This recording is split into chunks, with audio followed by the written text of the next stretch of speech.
Agra university का BEd second year का पहला पेपर हो चुका है। हालांकि ये पेपर सेकेंड ईयर का था, लेकिन फर्स्ट ईयर वाले भी स्टूडेंट्स इस पेपर का बेसब्री से इंतजार कर रहे थे, क्योंकि सभी को जानना था कि आखिर इस साल यूनिवर्सिटी किस प्रकार के सवाल पूछ रही है। पेपर टफ आ रहा है कि मॉडरेट आ रहा है या फिर ईजी आ रहा है। तो दोस्तों, आखिरकार हम आपके लिए लेकर आ गए हैं रियल पेपर एनालिसिस।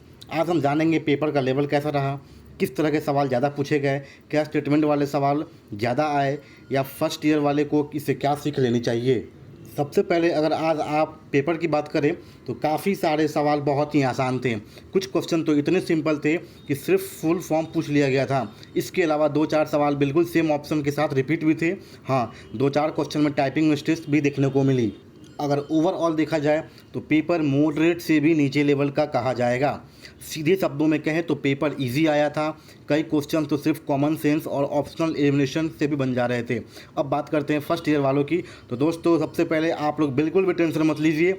आपका पेपर भी लगभग इसी पैटर्न पे आने की पूरी संभावना है। बस आप PYQ यानी प्रीवियस ईयर क्वेश्चंस देख कर जाइए, क्योंकि यूनिवर्सिटी 80% से ज़्यादा क्वेश्चन PYQ से ही रिपीट करती है और इस साल भी हुआ है। अब चूँकि आप में से कई बच्चे पहली बार यूनिवर्सिटी एग्ज़ाम देने जा रहे हैं, तो इसलिए थोड़ा नर्वस होना स्वाभाविक है, लेकिन भरोसा रखिए, अगर आपने PYQ अच्छे से देख लिया तो आपका पेपर आराम से निकल जाएगा। जो बच्चे संजय पब्लिकेशन से तैयारी कर रहे हैं और अभी तक ज़्यादा पढ़ाई नहीं हो पाई है, तब भी घबराने की ज़रूरत नहीं है। आपके पास अभी भी समय है, क्योंकि कल सेकेंड सिटिंग का एग्ज़ाम होना है, तो आप सभी तैयारी कर सकते हैं। अब सुनिए आपको करना क्या है। कल यानी 26 तारीख को BD 101 childhood and growing up का पेपर है। इसमें टोटल 5 यूनिट्स हैं। संजय पब्लिकेशन वाली बुक लगभग सभी के पास होगी ही, और जिनके पास नहीं है वो PDF डाउनलोड कर लें।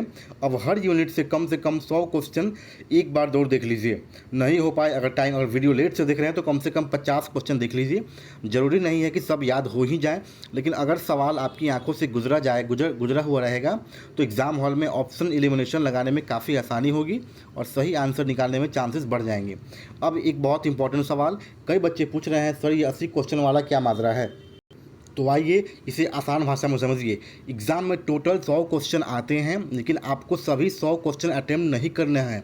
आपको सिर्फ 80 क्वेश्चन ढूंढकर बनाने हैं जिनमें आपको कॉन्फिडेंस हो। अब मान लीजिए कि पहले राउंड में आपको 50 क्वेश्चन बिल्कुल सही आते हैं, तो पहले वही बना लीजिए। अब आपके पास सिर्फ 30 और बनाने हैं, ठीक है। तो बाकी बच्चे क्वेश्चन में से जो भी क्वेश्चंस अटैम्प्ट करना है, आपको 50-50 चांस लग रहा है कि हाँ ये सही है, तो उसको अटैम्प्ट कर लीजिए। या थोड़ा बहुत कंसेप्ट पता हो, लेकिन जिन क्वेश्चन के बारे में आपको बिल्कुल भी आइडिया नहीं है, उन्हें शुरुआत में बिल्कुल मत छेड़िए। हाँ, अगर अंत में 80 नहीं पूर रहे हैं तभी ऐसा अटैम्प्ट कर सकते हैं। मेरे कहने की बात है, अगर आपको जो क्वेश्चन पे कॉन्फिडेंस है, पहले वो 50 क्वेश्चन को ढूंढिए। उसके बाद बाकी जो 30 बनाने हैं, तो वैसे क्वेश्चन को ढूंढिए जिसमें आपको 50-50 चांस है कि हाँ 2 ऑप्शन एलिमिनेट कर ले रहे हैं, 2 में डाउट है, तो वैसे कीजिए। और उसके बाद में स्टेटमेंट वाला कीजिए, क्योंकि स्टेटमेंट वाला क्वेश्चन थोड़ा टफ होते हैं और बहुत ज़्यादा होते हैं, आप उतना याद कर नहीं पाते हैं। तो स्टेटमेंट वाले क्वेश्चन की बात करें तो उनमें चाहे कितनी भी याद करके जाओ, कई बार एग्ज़ाम में अलग तरह से घुमा दिया जाता है। लेकिन हम यही कहेंगे कि जो स्टेटमेंट वाले क्वेश्चन अच्छे से याद हो, सिर्फ वही बनाइए। बाकी समय कंसेप्चुअल क्वेश्चन पर दीजिए, क्योंकि उनमें सही होने के चांसेस ज़्यादा रहते हैं। और सबसे अच्छी बात, नेगेटिव मार्किंग तो है ही नहीं, तो थोड़ी आप स्मार्ट गेसिंग कर सकते हैं।